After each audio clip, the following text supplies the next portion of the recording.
The great silver station hung in the silence between stars, a perfect sphere of alien metal. It was called the Orb of Unity, the heart of the galactic concord.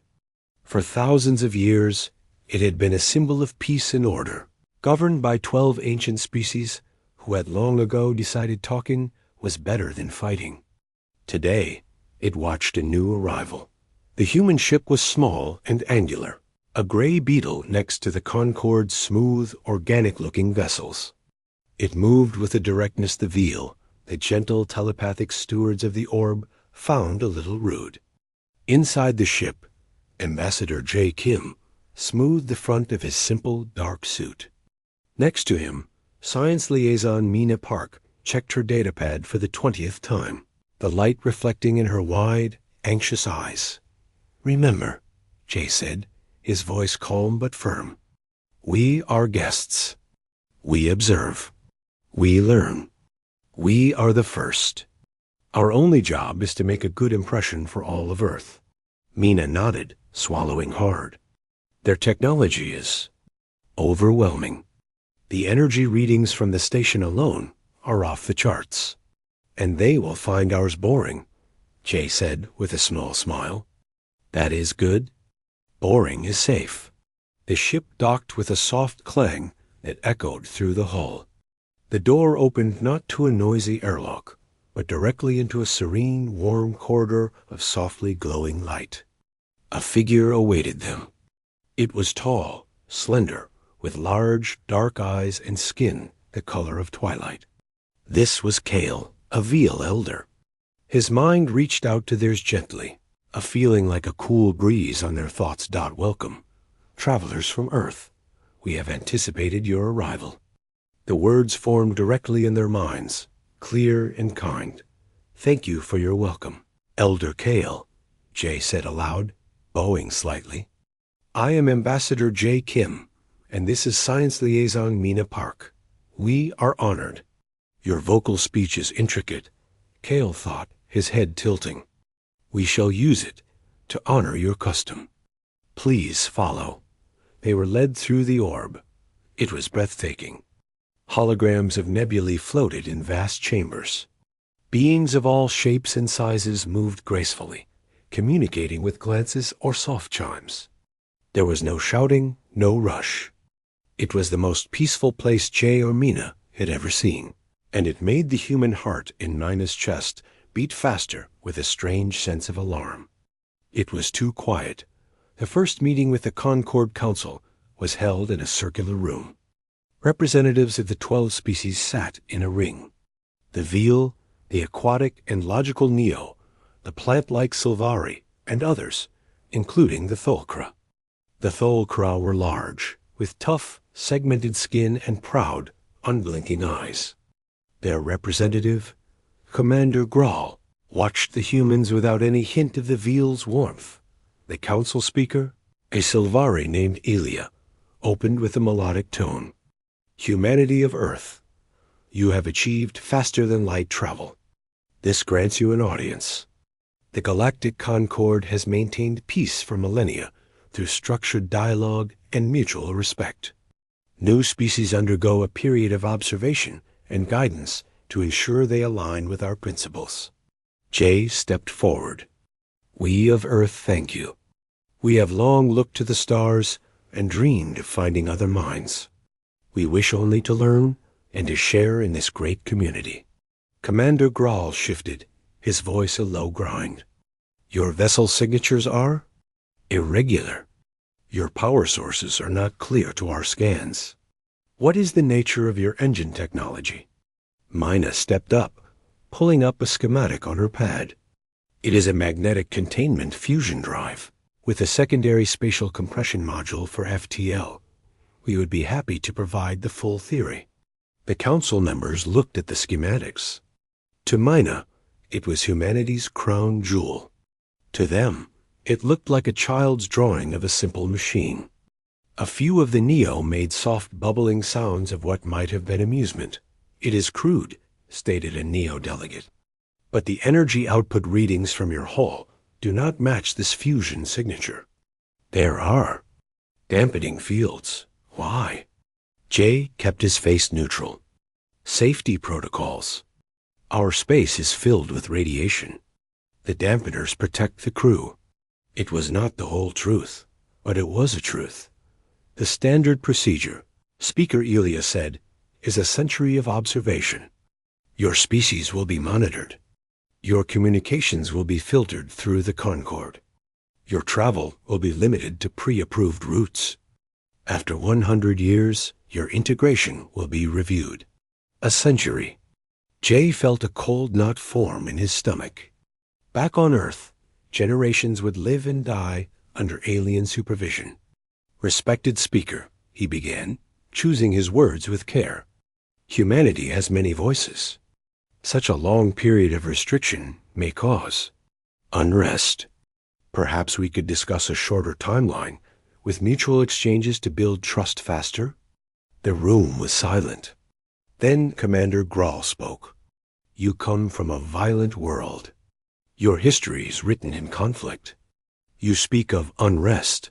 The Concorde's peace is fragile. Your request for exception shows the very instability we must guard against. The procedures exist for a reason. The meeting ended shortly after.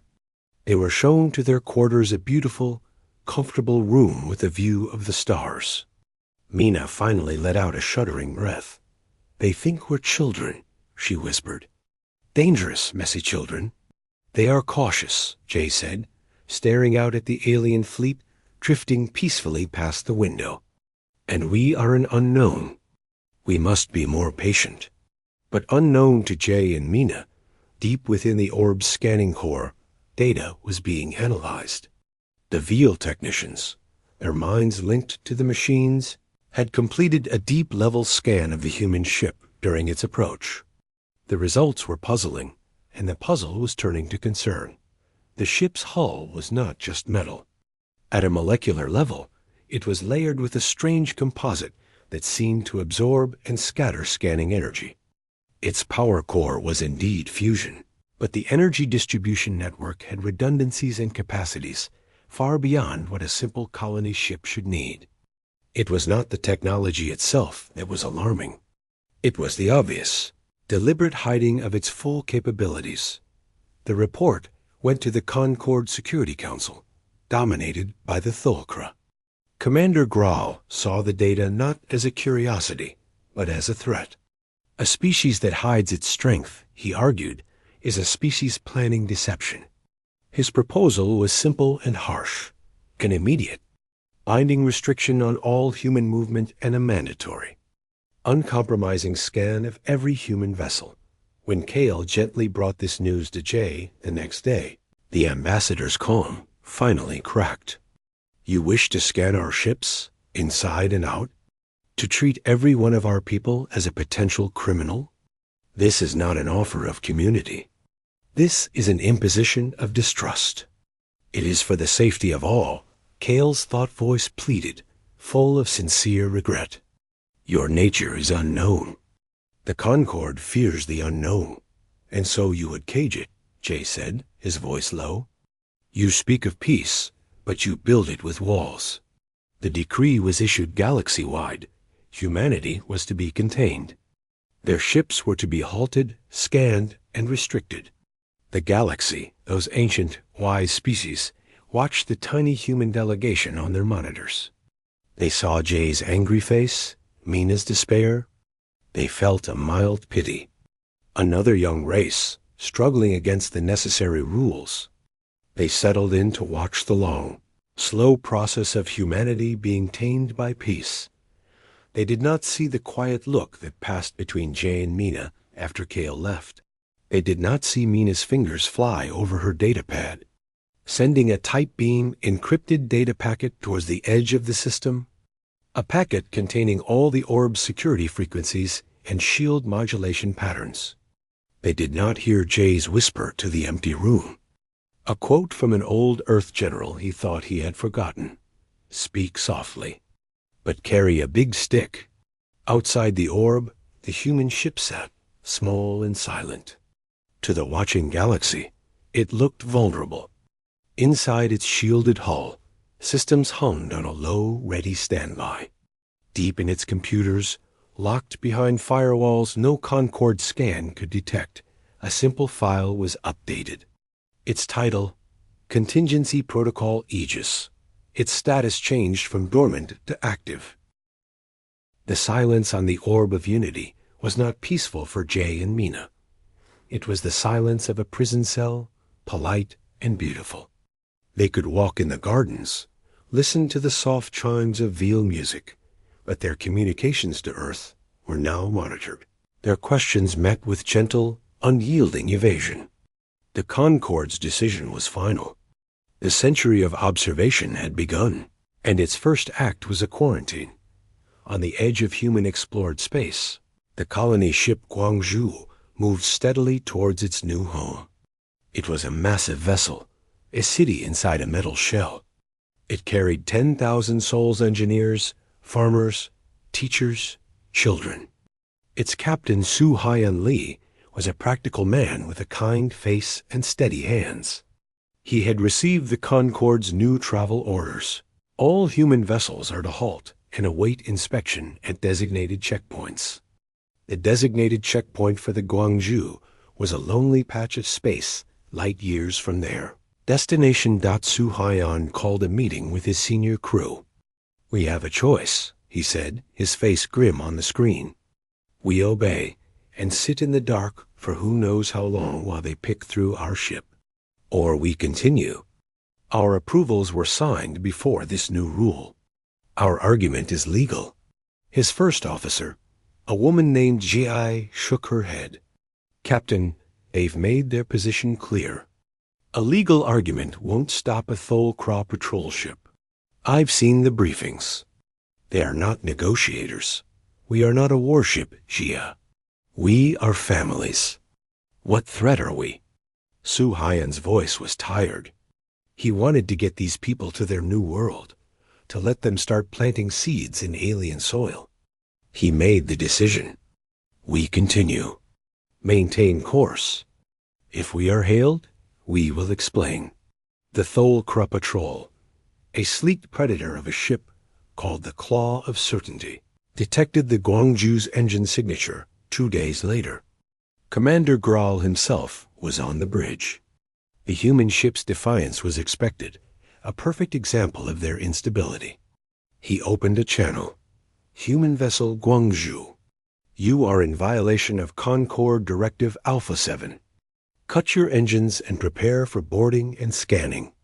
Your compliance is mandatory." On the Guangzhou, the bridge crew tensed. Su Haiyan opened a channel. "Thol Kra vessel, this is Captain Su Haiyan Li. Our mission was approved under the previous accords. We are a civilian colony ship, carrying no weapons. We request permission to proceed to our destination." Graal's image on the screen showed no emotion. "Your request is denied. Your accords are suspended. Cut your engines. Final warning." Su Haiyan looked around at his bridge, at the faces of his crew, who were looking to him. He thought of the children sleeping in the dormitories below. "We cannot allow a full scan. Our systems? There are cultural and personal data files that are private. We will submit to a visual inspection of our outer hull." To Graal, this was confirmation of deception. "You are hiding something. Claw of Certainty will enforce the directive." A bright beam of energy lanced out from the Thol Kra ship. It was a disabling shot, aimed for the Guangzhou's main engines. It was meant to be painless, efficient. On the Guangzhou, alarms blared, evasive pattern beta. Su Haiyan yelled. The big ship lurched, slower than a warship, but with surprising agility. The beam grazed the hull. On the bridge, the lights flickered but held. Hull integrity at 98%. Jia reported, her voice shocked. "Minimal damage. The outer layer. It absorbed most of it." Graal saw the same data. His ship's scanners showed the energy discharge being dissipated across the human ship's hull in a strange, shimmering pattern. It was not normal. Increase power to 30%. Target their propulsion again. The second shot was brighter, a solid hit on the engine housing. On the Guangzhou, the crew braced for an explosion, for the loss of power. It didn't come. The ship shuddered violently, and a deep, resonant hum filled the air. The energy from the Tholkra weapon swirled across the hull's dark plates like lightning over water, gathered at the point of impact, and then, with a sound like a thunderclap in a vacuum, shot back out along the exact same path it came.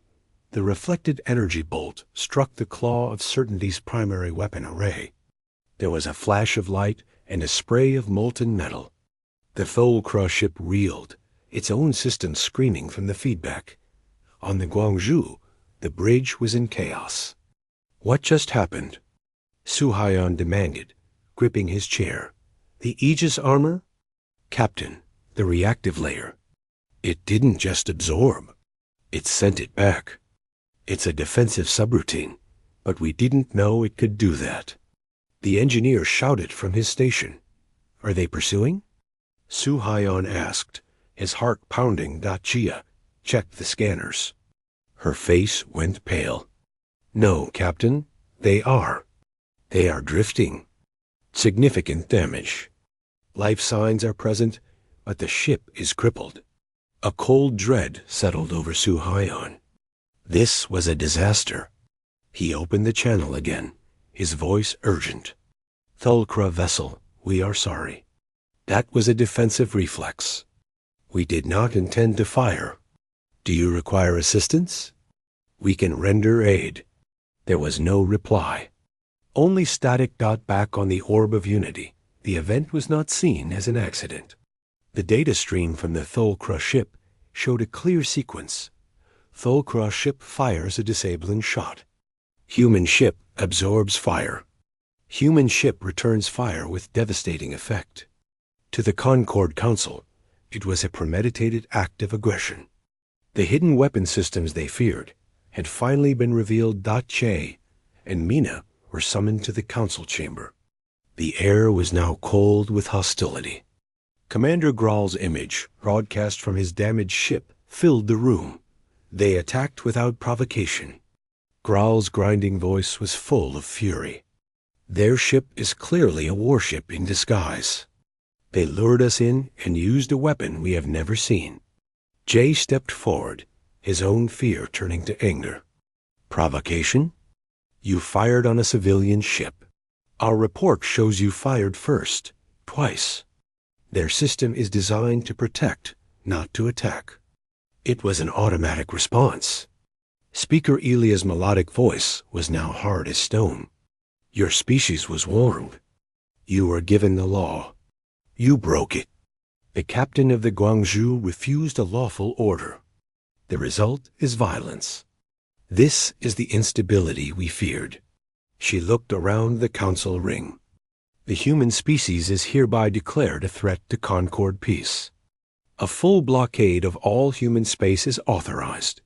All communication lines are to be severed. They are to be isolated until they surrender unconditionally and submit to total disarmament. Mina felt the world drop out from under her. Total disarmament? You mean surrender. You mean slavery. We mean peace, Elia said. As guards led them away. Jay looked at Kale. The Veal elder's face was a mask of sorrow, but he said nothing. His thoughts were silent. That betrayal hurt more than the council's words. Locked back in their quarters, Mina finally broke. She sank to the floor, her head in her hands. It's over. They'll blockade Earth. They'll starve us out. Or worse. Jay stood by the window, watching the Concord fleet begin to move, gathering like storm clouds. No, he said, his voice very quiet. It is not over. It has just begun. He walked to a seemingly plain section of the wall. With a precise series of taps, a hidden compartment opened. Inside was a small, solid communication device, unlike anything Concord made. He typed a single, coded phrase and sent it on a tight. undetectable burst towards the last known location of a human listening post. The message was only 3 words. Words have failed. On Earth. In a secure command center deep under a mountain, Prime Minister Hana Cho read the message. She closed her eyes for a moment, feeling the weight of every human life on her shoulders. Then she opened them and looked at the grim faces of her advisors. So, she said, it is as we feared. They see restraint as weakness. They see self-defense as aggression. She took a deep breath. Recall all frontier ships. Activate the Ares Protocol. The galaxy has chosen to dread us. We will give them a reason to. A message from the Orb of Unity was not a shout. It was a whisper, a final sigh of disappointment before the door slammed shut. The Galactic Concord's official declaration scrolled across every screen on Earth and its colonies. The words were cold and precise. Humanity is a threat to galactic stability. A full quarantine is enacted. All travel in or out of human space is forbidden. All communication is to cease. The species known as humanity must surrender unconditionally and submit to complete technological disarmament for a period of re-evaluation. In simple terms, they were being put in a cage forever. Prime Minister Hana Cho sat at the head of the long, dark table in the Situation Room. The faces around her were pale under the harsh lights. Some were angry, some were scared. All of them looked to her. On the main screen was a live feed from the edge of the solar system. Concord ships, sleek and alien, were taking up positions. They weren't attacking. They didn't need to. They were just a wall. They have closed the door, Hana said. Her voice was calm, which surprised even her. They have decided we are children who cannot be trusted with sharp tools. They believe we will sit quietly in the corner until we learn to behave. Admiral Tae-shik Kong stood by the window, looking not at the screen, but at the blue sky outside. He was a man built like a tree trunk, with a face that seemed carved from stone. The Guangzhou's data is clear, he said, turning back to the room. The Tholkra ship fired first. Our system reacted automatically to protect the lives on board. The Concord sees this as an act of war, not because it was, but because it proved we are not defenseless. A minister from the Euro-Pacific sector shook his head. We must send another envoy. We must explain. There has to be a diplomatic solution. War against the entire Concord? It is suicide. Hannah looked at him. Minister Park, what did our first envoys do? Jae Kim and Mina Park used every diplomatic word they knew. They were polite.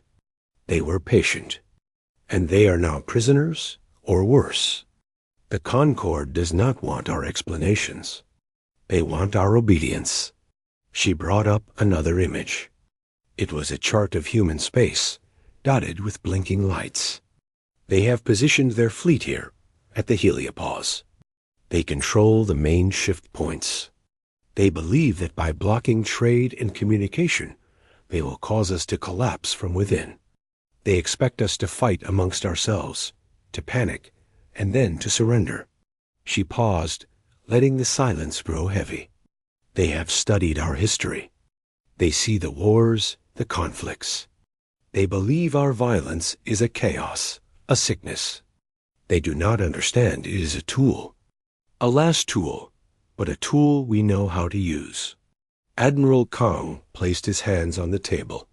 The Ares Protocol is ready, Madam Prime Minister. The shipyards are active. They are not building what the Concord expects. For decades, hidden in the dark places within asteroids, behind the atmospheres of gas giants, on the far side of barren moons humanity had been building. Not massive, impressive dreadnoughts to rival the Concord's beautiful flagships. They had learned a different lesson from their violent history. Size made you a target. Speed and surprise were better armor than any plate of metal. They built corvettes and frigates, ships no bigger than a city block. They were ugly things, all angles and sharp edges, designed not for show, but for function. Their engines were overpowered, allowing them to change direction in ways that would crush any organic pilot. That's where the second secret came in. Each ship had an AI co-pilot, a thinking machine born from 1,000 years of combat data. It could calculate 1,000 possible moves in the time. A Tholcraw gunner could blink dot, and then there was the armor. They called it Aegis, like the shield of an ancient myth. It was not a passive shell. It was a reactive skin. It learned. When the Guangzhou was hit, the armor analyzed the energy type, frequency, and intensity. By the time the second shot came, it had already calculated the most efficient way to not just absorb it, but to send it back. It was a shield that could bite. They believe war is a formal dance, Kang said, a grim, hard light in his eyes. They announce it. They line up their ships. They fire in volleys. They have rules. We have only one rule: win. Hannah Cho looked around the table, at the frightened faces, the angry ones, the resigned ones. She was about to give an order that would change everything forever. There would be no going back. Humanity would not be known as the quiet newcomers. They would be known as the monsters who chose war. For centuries, she said softly, we looked at the stars and wondered if we were alone. We hoped for friends, for teachers. We found jailers. She stood up, her small frame suddenly seeming to fill the room. We tried words. Our words were met with walls. So now we will use the only language they seem to understand. She turned to Admiral Kong. Activate the Ares Protocol. Recall all our frontier vessels. Power up the hidden fleet. We will not wait for them to come to our doorstep. We will meet their quarantine with a response they cannot ignore. The orders went out. Across the solar system, and then to the scattered colony worlds, a simple, coded signal was broadcast. In shipyards, lights that had been dark for years blazed to life. Ugly, angular shapes detached from asteroids and began to move, gathering at rally points. On Earth, people felt the change in the air. A strange quiet settled over the cities. News of the Concorde's blockade was public. Now, they waited to see what their leaders would do. In a small apartment in Seoul, an old man watched the news with his granddaughter. What will happen, Harabioji? She asked. He sighed, looking at the fear in her eyes. When a wolf shows its teeth, little one, you do not show it your back. You must show it you have teeth too, even if you did not want to use them. On the orb of unity, J. Kim felt a faint vibration through the floor. It was a frequency no Veal or Tholcraw instrument was calibrated to detect. But the hidden device in his wall picked it up. A single steady pulse. It was the signal. The waiting was over. He allowed himself one small, sad smile. They had asked for peace. They had been given an ultimatum. Now humanity would answer. Not with more words, but with a single deafening act. The galaxy watched their blockading fleets, confident and serene. They monitored human communications, which had fallen into a strange, anxious silence. They believed humanity was stewing in fear, arguing, beginning to break. They did not see the silent ships slipping through the dark. They did not see the weapons being powered up. They felt a quiet dread, yes, but it was the dread of a teacher for a troubled student. They never imagined the student was about to burn down the school. The Concorde blockade fleet at the edge of the Sol system was a display of power meant to inspire awe, not fear. 73 ships, most of them Tholcraw, formed graceful, interlocking rings around the main shift point. Their hulls shone in the distant sun's light. On the bridge of the flagship, Judgment of Dawn, Commander Grawl watched the silent human side of the boundary. His mandibles clicked in satisfaction. There had been no more foolishness from the humans. They had accepted their fate. Soon they would beg for terms. "Commander," a sensor officer chimed, its voice a soft buzz. Multiple small contacts emerging from the Oort cloud. Heading 015. Velocity is high, but mass is low. Likely debris or comet fragments. Grau glanced at the data. Dozens of tiny signals moving fast. Ignore them. Human garbage. He turned back to reviewing the surrender protocols he expected to receive within the week. The signals were not debris. They were the Ares fleet. 60 human ships, led by Admiral Tae-Shik Kang on the frigate Jeongju. They were running dark, engines on minimal power, heat signatures masked by the icy clutter of the cloud. Inside the Jeongju, the bridge was quiet. There was no dramatic music, no shouted orders. Only the soft hum of systems and the calm voice of the ship's AI, which the crew called Sang.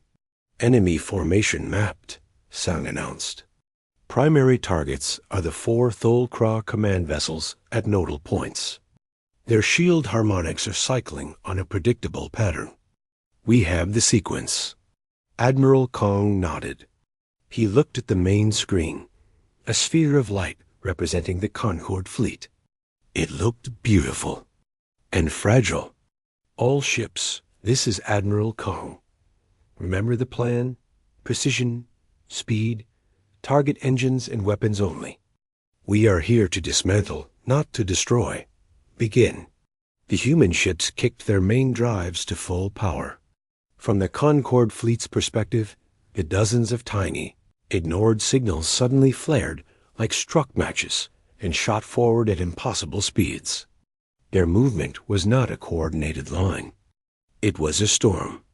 Each ship banked and rolled independently, following paths that seemed chaotic, insane. Alarms finally sounded on the judgment of dawn. Contacts are warships. Human warships. Their acceleration is beyond safe limits. The sensor officer shrieked. Gral stood up. "Battle stations. Form defensive sphere. Target the lead vessels and fire." The Concorde fleet began to move, shifting from a ceremonial ring into a defensive formation. It was a slow, elegant ballet. Their weapons, powerful beams of coherent light, lanced out towards the approaching humans. They were aimed where the human ships should have been. But the human ships weren't there anymore. Their AI pilots had calculated the firing solutions a full second before the Thol-Kra gunner had even pulled the trigger. The human ships slid around the beams like water flowing past stones. Then the humans returned fire. Their weapons were not brilliant lances of light. They were short, sharp pulses of kinetic energy and targeted plasma. They did not aim for the main hulls. A pulse would strike the exhaust vent of a Thol-Kra engine, causing it to sputter and die. Another would slice the connection between a weapon array and its power source. It was surgical, cold, and efficient. Graal watched in growing horror as his beautiful fleet was systematically taken apart. A ship here would drift, powerless. A ship there would spin, its weapons silent. His own flagship shuddered as a human frigate. The Mujang streaked past at close range, its guns blasting his port-side thrusters into scrap. "They are targeting our mobility." "Our guns." He roared. "All ships close formation. Protect the command vessels." But closing formation was what Admiral Kang wanted. As the Concorde ships tightened their circle, trying to protect each other, the human fleet broke into smaller packs. They darted in, fired a volley of precise shots, and darted out before the Concorde could focus fire. The Aegis armor on the human ships glowed where it was hit, absorbing energy, sometimes redirecting it as a diffuse spray that scrambled nearby sensors. On the bridge of the Jeongju, Kang watched the tactical display. Blue icons for Concorde ships were winking out, not to red destruction, but to gray inactivity. Sang status of the Judgment of Dawn. Primary and secondary thrusters disabled. Main weapon battery severed. Shields failing. It is combat ineffective, Admiral. Good. Move to target the next command vessel. Keep the pressure constant. Do not let them think. Down in the fighter bay of the carrier Geobuxion, pilot Ji-Hoon Choi strapped into his agile strike craft. His squadron's call sign was Reaper. Their job was not to fight ships, but to be pests, to harass sensor arrays and communication dishes. Reaper leader to all units, he said, his voice calm in his helmet. Remember, we're flies at a picnic. Be annoying. Don't get swatted. His small craft shot out of the bay and weaved through the battlefield, a blur of motion. He flew straight towards a large Silvari support ship, his targeting computer painting its delicate sensor spines.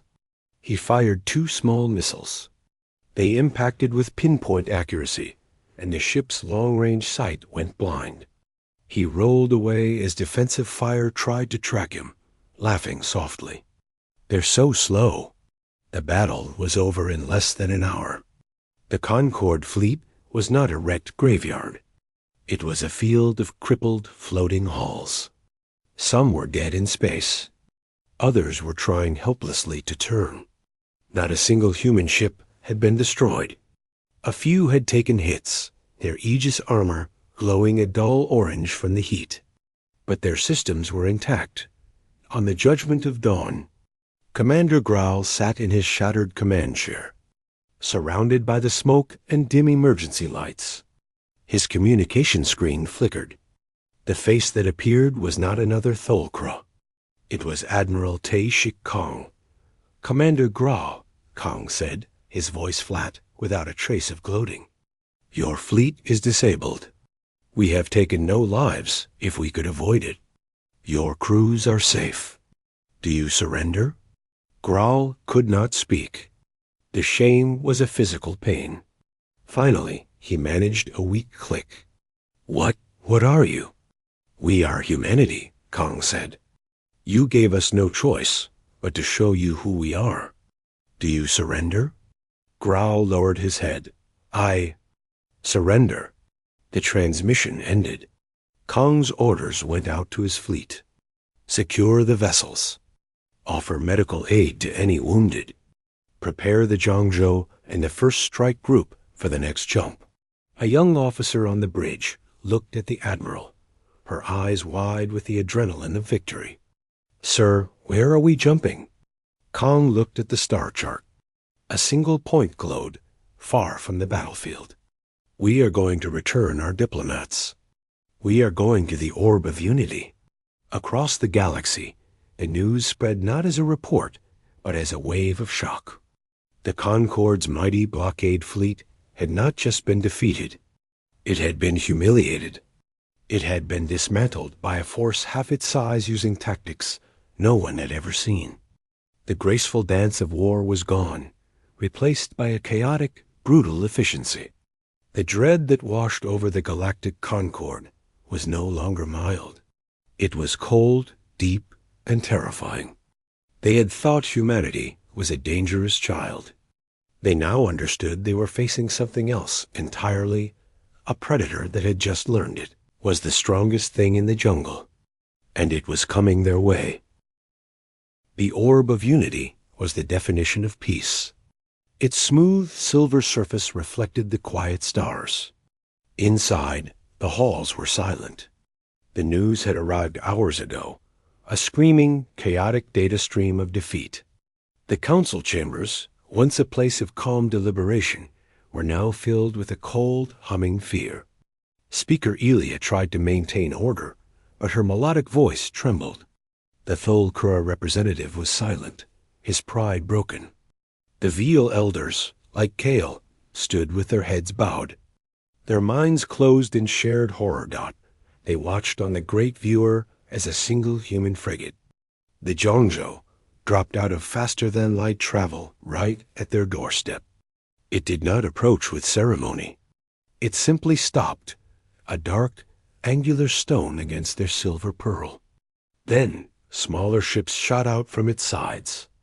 They were not fighters, but troop carriers, shaped like sharp arrowheads.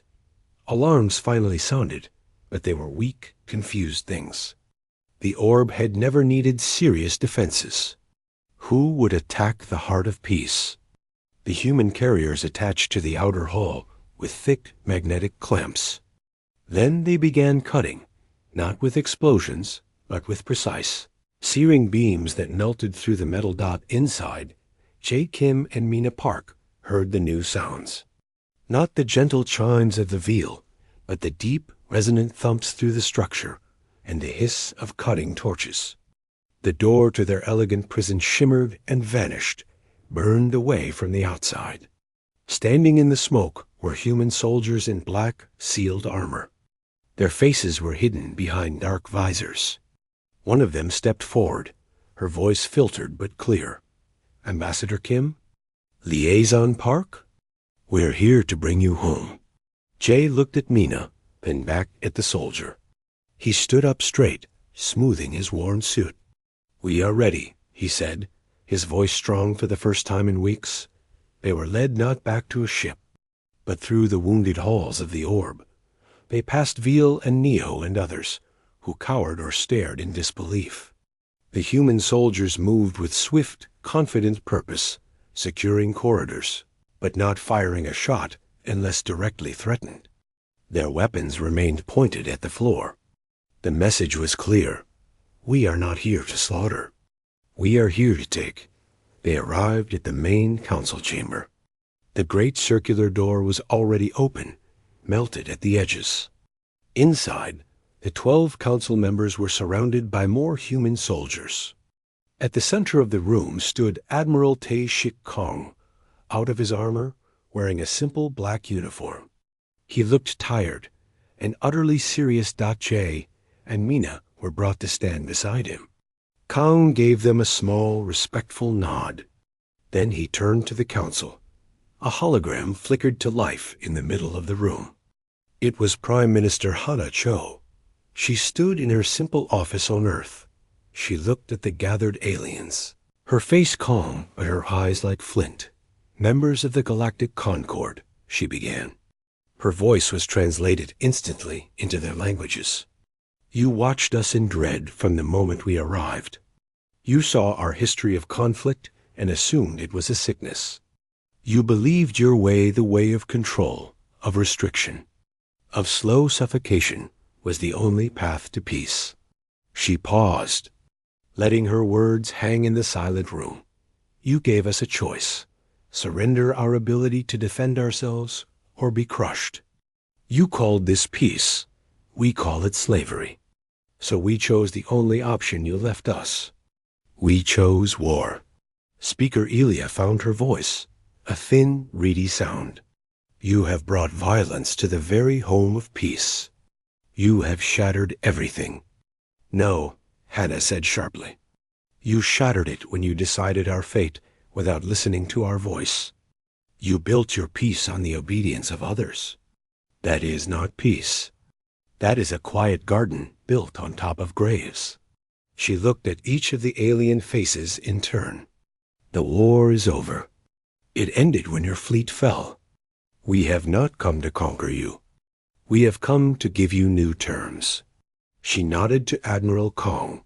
He stepped forward, a data pad in his hand. "The terms are these," Kong said, his voice echoing. 1. The Galactic Concord, in its current form, is dissolved. Its restrictive laws are void. 2. A new alliance will be formed. Membership is voluntary. It will be based on mutual sovereignty and mutual defense. 3. All technological and scientific knowledge held by the Concord will be shared freely with all member species, including humanity. 4. The blockades end. The inspections end. The century of observation is over. The Tholkra representative finally snarled. "You expect us to just give you everything? To bow to your will?" Kong turned his stone-like face to the Tholkra. "We are not asking you to bow. We are telling you to stand up. As equals. You feared our strength because you wanted to be the only ones who had it. Now you can share it, or you can be left behind. The choice is yours. But the old way is finished. The silence that followed was absolute. The aliens looked at each other, lost.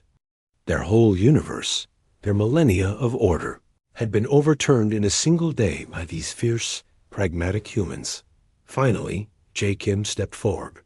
He looked at Kale, the Veal elder who had first welcomed them with kindness, and then stood by as they were imprisoned.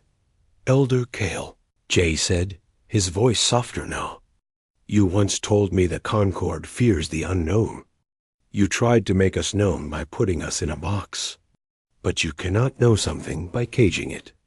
You can only know it by walking beside it." He looked around the chamber.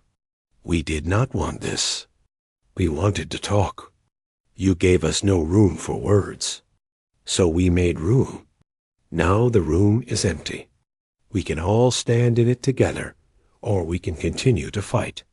But if you choose to fight, you now know what it will cost you." Hanacho's hologram spoke again. "You have one standard day to decide. Send your answer to the Jiangzhou."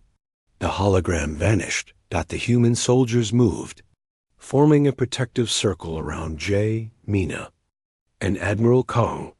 They walked out of the council chamber, leaving the leaders of the galaxy in stunned silence. Outside, in the corridor leading to the docking port, Mina stopped. She looked at the smooth, beautiful walls of the orb, now scarred by burn marks. She thought of the peaceful gardens, the gentle music. "What have we become?" she whispered, more to herself than anyone. Che heard her. He stopped and put a hand on her arm. He looked at the human soldiers, not as monsters, but as men and women who had done what was necessary. He saw medics from the Jiangzhou already moving to help a group of frightened Veal technicians who had been cut by debris. "We became what we had to be," Jay said quietly. "To survive. To be free." He nodded towards the medics. "Now, perhaps, we can start to build what we want to be." They boarded the Jiangzhou. The ship detached from the orb can move to a safe distance. On the bridge, they watched the Silver Station, once the unassailable symbol of galactic order, now just a fragile thing hanging in the dark. Across 1,000 worlds, the galaxy watched. The dread was still there, a cold knot in every stomach. But it was changing, mixing with something else. It was respect, hard-earned and terrifying. Humanity had not just chosen war over words. They had won the war, and then, incredibly, they had offered the words again. This time, from a position of unmistakable strength. This time, the galaxy had no choice but to listen. The old age of controlled peace was over. A new, uncertain, and brutally honest age had begun.